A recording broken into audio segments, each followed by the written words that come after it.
இங்க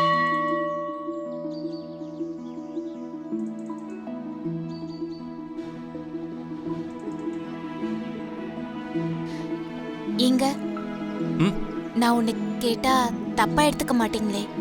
என்னங்க ஏதாவது மறந்துக்கிருந்து வச்சுட்டு வந்துட்டீங்களா? நான் போய் இதை எடுத்துட்டு வரணுமா என்ன? ஐயோ அதெல்லாம் இல்லைங்க. அப்போ வேற என்ன? பரவாயில்ல கேளுங்க. ஆ, நேத்து எங்க போயிருந்தீங்க? இல்லைங்க, என்கிட்ட சொல்லக்கூடாத அளவுக்கு எதுவும் முக்கியமான விஷயம்னா சொல்ல வேண்டாம். பரவாயில்ல, விட்டுடுங்க. சொல்லக்கூடாதுங்களாம் எதுவும் இல்லைங்க. எனக்கு வேண்டப்பட்ட ஒரு குடும்பத்தை பார்க்க போயிருந்தேன், அதான். இல்ல, அடிக்கடி சொல்லாம கொல்லாம எங்கேயாவது காணாம போயிடுறீங்களா?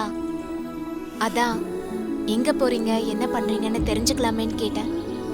மத்தபடி வேற ஒன்றும் இல்லை. என்னை பத்தி நீங்க இவ்வளவு கேக்குறீங்க சரி, ஆனா உங்களை பத்தி நீங்க எதுவுமே சொன்னதே இல்லையே. என்னை பத்தி சொல்ற அளவுக்கு பெருசா ஒன்றும் இல்லைங்க. என்னை பத்தி என்ன தெரிஞ்சுக்கணும்னு நினைக்கிறீங்களோ அதை வேணா கேளுங்க, நான் சொல்றேன். இல்லைங்க, 2-3 நாளா நம்ம கோயில்ல சந்திச்சு பேசிக்கிட்டு இருக்கோம். ஆனா நீங்க உங்களை பத்தி எதுவுமே சொன்னதே இல்லையே. ஆமா, நீங்க எங்க இருந்து வரீங்க? நான் பிறந்து வளர்ந்ததே இந்த ஊர்ல தான். அந்த முருகனோட புண்ணியத்துல நான், அப்பா, அம்மா, தங்கச்சி எல்லாரும் சந்தோஷமா இந்த ஊர்ல வாழ்ந்துட்டு இருக்கோம். அப்படியா? ஆனா உங்களை தவிர வேற யாருமே இந்த கோயில பார்த்த மாதிரி இல்லையே. அவங்கெல்லாம் எப்பவாச்சும் விசேஷம்னா சாமி பார்க்கறதுக்கு மட்டும்தான் வருவாங்க. நான் தான் எப்பவும் கோயிலே கதின்னு கிடப்பேன். இல்ல, நீங்க இவ்வளவு கஷ்டப்பட்டு இந்த கோயில எல்லா வேலையும் செஞ்சுட்டு இருக்கீங்க இல்லையா? உங்க தங்கச்சி கூட உங்களுக்கு ஹெல்ப் பண்ண வரமாட்டாங்களா? தங்கச்சியா? அவெல்லாம் என்ன மாதிரி இல்லைங்க. உங்களை மாதிரி இல்லைன்னா? நான்லாம் முன்ன பின்ன தெரியாதவங்க கிட்ட பேசணும்னா கொஞ்சம் தயங்குவேன். ஆனா அவ அப்படி கிடையாதுங்க. எந்த ஒரு விஷயத்திலையும் அவ்வளோ துணிச்சலா நிப்பா. அவளோட தைரியம்லாம் எனக்கு வரவே வராதுங்க. ஒரு பொண்ணு எப்படி தைரியமா இருக்கணுங்கிறதுக்கு என் கண்ணுக்கு தெரிஞ்ச உதாரணம் அவதான். அது மட்டும் இல்ல, எங்க வீட்டோட செல்ல பிள்ளை. அம்மாவுக்கும் அப்பாவுக்கும் அவளை அவ்வளோ பிடிக்கும். அப்போ உங்களுக்கு? எனக்கும் தான் அவளை ரொம்ப பிடிக்கும். அவளுமே என்கிட்ட ரொம்ப உரிமையா நடந்துப்பா. சந்தோஷமோ கோவமோ முகத்துக்கு நேரா சொல்லிடுவா.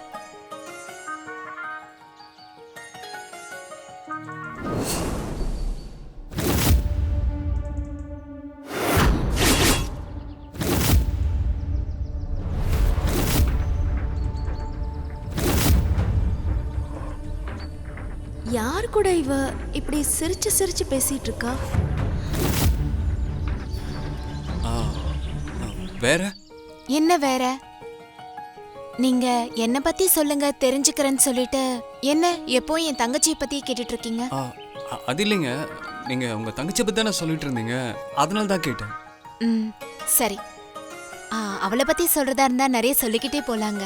அப்பப்போ நேரம் கிடைக்கும் போதெல்லாம் நான் அவளை பத்தி சொல்றேன். சொல்லுங்க, அதுக்கு தானே வந்திருக்கேன்.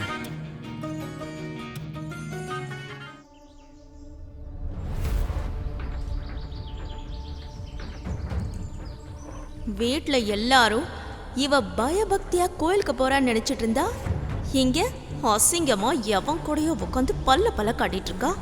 இவ தான் விவரம் கட்ட வேணாம், கூட இருக்கிறவனுக்காச்சும் அறிவு வேணாம். இது என்ன கோவில் நினைச்சாங்களா இல்ல வேற எதுவும் நினைச்சாங்களா? இன்னைக்கு கையும் களவுமா பிடிச்சி அம்மா முன்னாடி நிறுத்த வேண்டியதுதான். இருடி, இத வாரேன்.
எப்படியும் நீ இன்னைக்கு வீட்டுக்கு வந்து தானே ஆகணும்.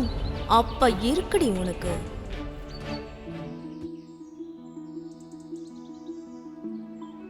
என்னையா கிளம்புவோமா? போகலாம். ஆமா, வீடு ரொம்ப அமைதியா இருக்கே. உங்க சம்சாரம் வீட்டுல இல்லையான்னு? ஆமையா, என்னைக்கு இந்த வீட்டுல கல்யாண பேச்ச ஆரம்பிச்சோமோ அன்னையில இருந்தே அவ காலில் சக்கரத்தை கட்டின மாதிரில சுத்திக்கிட்டு இருக்கா. வானதி கழுத்துல 3 முடிச்சு விழுகிற வரைக்கும் அவளால எந்த குழப்பமோ பிரச்சனையோ வராம இருந்தா சரிதான்.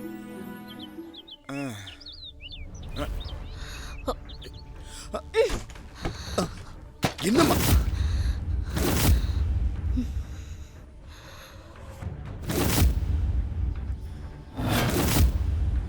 என்னம்மா இப்படி வந்தது வராதமா எல்லாத்தையும் போட்டு உடைச்சுக்கிட்டு இருக்கா?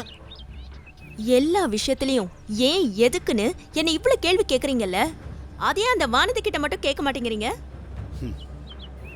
அம்மாடி, நான் உன்னை பத்தி கேட்டா நீ எதுக்கு சம்பந்தமே இல்லாம இப்ப வானதி பத்தி இழுக்கிற? அவ பாவம்மா. ஆமா, அவ ரொம்ப பாவம். நீங்க இப்படி நினைக்க போய் தான் அவ இல்லாத பொல்லாத திருட்டு வேலை எல்லாம் பண்ணிட்டு இருக்கா. ஆர்த்தி, தேவையில்லாம வானதி மேல எதுவும் பழி போட்டுக்கிட்டு இருக்காத, சொல்லிட்டேன்.